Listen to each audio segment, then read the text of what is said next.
A little over 30 years ago, I think it was October 19th of this month in 1993, Rush came out with Counterparts, and it became their highest charting album in the US of their career.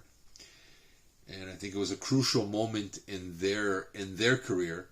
I think a lot of fans at that point, I mean the diehard Rush fans, with Roll Your Bones in 1991, Hold Your Fire was what, in 87?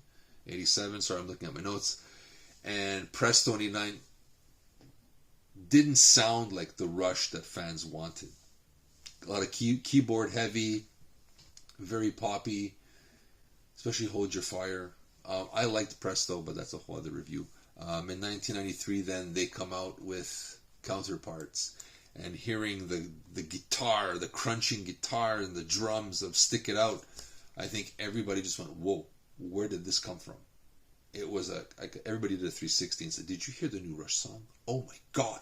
But it was so organic sounding and so contemporary sounding, yet still so Rush, that I think it fit in the alternative music scene that had taken hold over radio and video stations at that time. So it just worked. And it was because Rush became the Rush that we thought we would hear again. And it fit in perfectly with the music scene at that time. Because if you remember, Rush, no matter how big they got, they were never considered commercial rock. You know, no matter what, even if they did Hold Your Fire, they were always seen as the underground band. You know, a lot of people didn't say, I'm a big Rush fan, you know, like they kind of hit it, you know.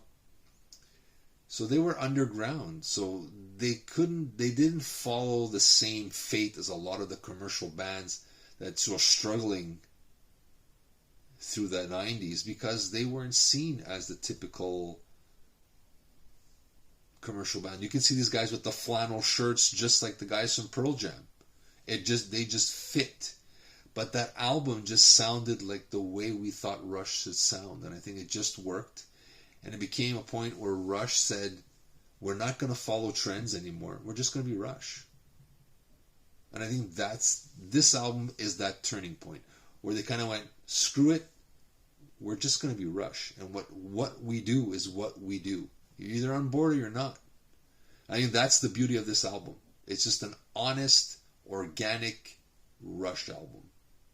May not be their strongest album of their career. I'm not saying it's anywhere. It's not I'm not sure it's a classic album, but it's a friggin' strong album. So many good songs in there. I love the album opener, Animate, Stick It Out, of course, Cut to the Chase. I love that song. Nobody's Hero, you know, about awareness, HIV awareness. Fantastic.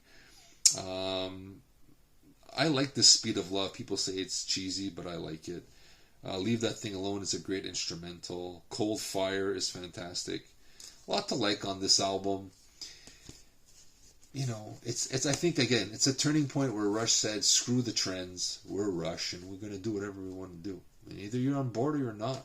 And I think that's the beauty of it, and that's when fans we're on board. Just be Rush. You know, you're not an 80s band. You're Rush. And I think that's the beauty of it. That's the beauty of this album. And I think fans just gravitated toward it because it was the sound that we needed from them at that time. But that's me. You let me know, do you have this album? Do you like this album? Favorite tracks? Love to hear from you. If you can, hit that like button and subscribe to the channel. It would mean the world to me. This is Steven with kind of like an overview of Counterparts from Rush. See you soon.